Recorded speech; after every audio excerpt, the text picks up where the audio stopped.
நேயர்கள் எல்லாருக்கும் வணக்கம். இந்த வீடியோவில் 2024 வருஷத்துக்கு உண்டான மே மாத ராசி பலனை தான் நம்ம பார்க்க போகிறோம்.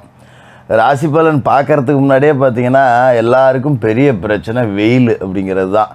என்னப்பா வெயில் நெருப்பாக கொதிக்குது, சூரியன் வானத்து மேலே இருக்கா இல்லை நம்ம வீட்டு மாடி மேலே இருக்கான்னு தெரியல, வெளியிலேயே போக முடியல, ஒரு வேலை வெட்டி பார்க்க முடியல, ஒரு தொழில் பண்ண முடியல அப்படிங்கிற அளவுக்கு ரொம்ப கொடுமையாக நெருப்பு அப்படிங்கிறது அனலாக கக்கிக்கிட்டு இருக்கு. சூரிய பகவான் உச்சத்தில் இருக்கார். அதாவது மேசராசியில் சித்திரை மாதம் தொடங்கினோடனே உச்சத்துக்கு போனார் பார்த்தீங்களா, அங்கே தான் பெரிய பிரச்சனை. அது ஒரு உச்சத்தை கொடுக்குது. அதோடு பார்த்திங்கன்னா இந்த வாட்டி குரு பகவானும் போய் நெருப்பு ராசியில் உட்காந்துக்கிட்டார் கரெக்டாக மேசராசியில். கவலைப்படாதீங்க, மே மாதம் 1ஆம் தேதி தொடங்கின உடனே குரு பகவான் நிலராசியான ரிஷபராசிக்கு வந்துடுறாரு. அப்போ அக்கினி வர்றதுக்கு முன்னாடியே இந்த பாடுபடுத்துது, அக்கினி வந்தால் என்ன பாடுபடுத்தும் அப்படின்னு பயந்தவங்களாம் கவலைப்பட வேண்டியதில்லை. அக்கினி நட்சத்திரத்தில் மழை பெஞ்சிரும். எதிர்பார்த்த அளவுக்கு வெயில் அப்படிங்கிறது இருக்காது, வெயிலோட தாக்கம் குறைஞ்சி போயிடும். சரி, இந்த மே மாதத்துக்கு உண்டான கிரக அமைப்பு அப்படின்னு பார்த்தோன்னா சூரிய பகவான் மேசராசிலேருந்து 14ஆம் தேதி ரிஷபத்துக்கு போயிடுறாரு. செவ்வாய் மீனத்திலேருந்து 31ஆம் தேதி அன்னைக்கு மேசத்துக்கு போகிறார், சொந்த வீட்டுக்கு போய் ஆட்சியில் உட்கார்றாரு. புதன் மாத தொடக்கத்தில் வக்கர நிவர்த்தி அடைஞ்சு மீனராசியில் இருக்கார். 6ஆம் தேதி மேசத்துக்கு போகிறாரு, 24ஆம் தேதி ரிஷபத்துக்கு போகிறாரு. சுக்கிர பகவான் மேசராசியில் இருந்துக்கிட்டு 20ஆம் தேதி தன்னோட சொந்த வீடான ரிஷபராசியில் போய் ஆட்சி பெற்று உட்கார போகிறாரு குருவோட. அதோட குரு பகவான் மாதம் தொடங்கி 1ஆவது நாளே பயிற்சியாகி ரிஷபராசியில் பயணம் செய்ய ஆரம்பிக்க போகிறாரு. 12 வருஷத்துக்கு பிறகு அப்படியே பலன்கள் அப்படிங்கிறது மாறப்போகுது. சனி பகவான் கும்பராசியில் ஆட்சியில் உட்காந்துருக்காரு. ராகு குரு பகவானோட வீடான மீனத்திலையும், கேது புதன் பகவானோட வீடான கன்னிலையும் உட்காந்துருக்காரு. இந்த கிரக அமைப்புகள், ராசி மாற்றங்கள் உங்களோட ராசிக்கு என்ன பலனை கொடுக்க போகுது அப்படிங்கிறத பார்ப்போம்.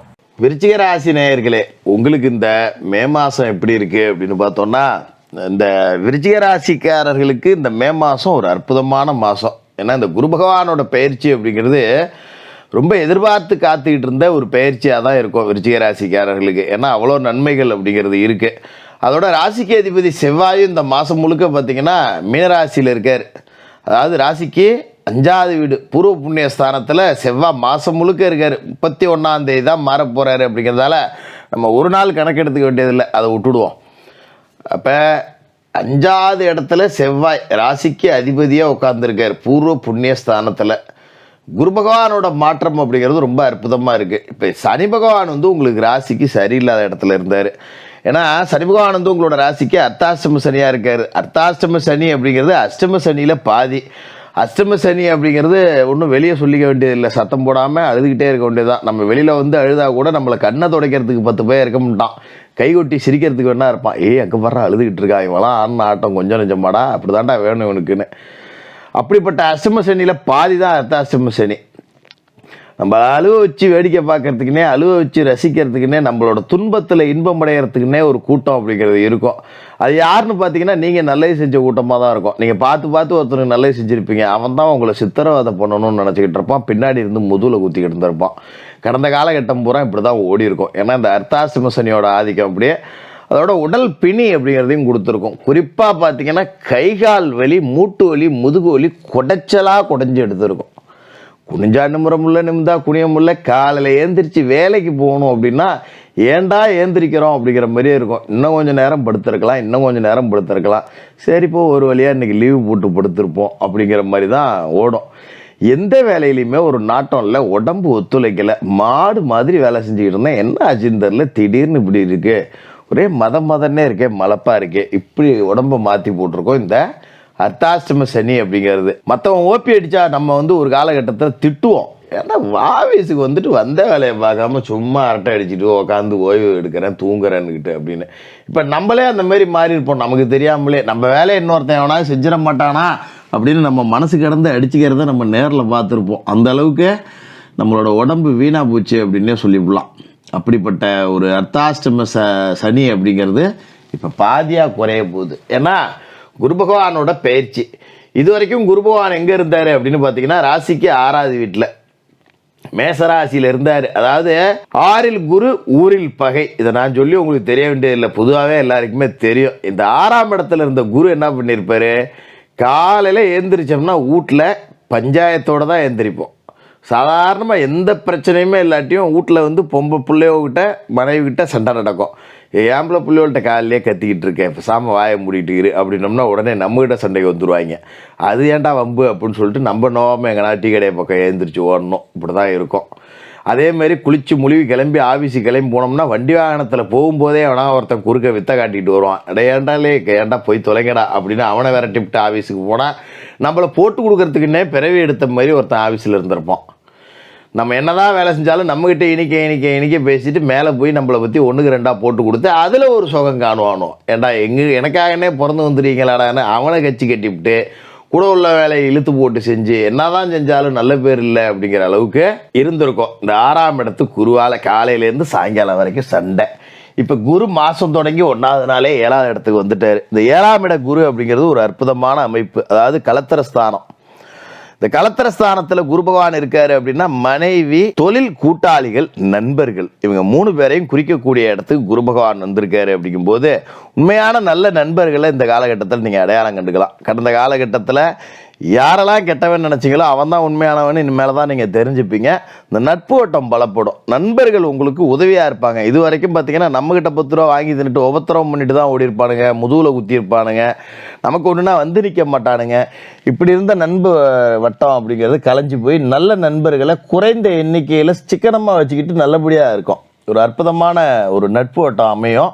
இதுமாதிரி கூட்டுத்தொழில் செய்கிறவங்களுக்கு கூட்டுத்தொழில் ரொம்ப சிறப்பாக இருக்கும். கூட்டாளி பார்த்தீங்கன்னா நமக்கு 10 ரூபா சம்பாரிச்சு கொடுக்குற அளவுக்கு தீவிரமாக வேலை செய்வான், நம்ம அவனுக்கு தீவிரமாக வேலை செய்வோம். ஒருத்தருக்கு மாற்றி ஒருத்தர் அந்த புரிந்துணர்வு அப்படிங்கிறது ரொம்ப நல்லாவே இருக்கும். அப்போ கூட்டுத்தொழில் ரொம்ப சிறப்பாக இருக்கும். ஒரு தனிச்சு தொழில் தொடங்குறேன், 10 ரூபா முதலீடு இல்லையே என்னடா பண்ணுறது அப்படின்னு நினைக்கிறப்போ ஒரு கூட்டாளி வருவான். நான் 10 ரூபா போடுறவா சேர்ந்து செய்வோன்னு ரொம்ப டாப்பில் போகும் தொழில். கூட்டுத்தொழில் மிக அற்புதமாக இருக்கும். அதில் எந்த மாற்றமும் கிடையாது. தாராளமாக கூட்டுத்தொழில் தொடங்கலாம்.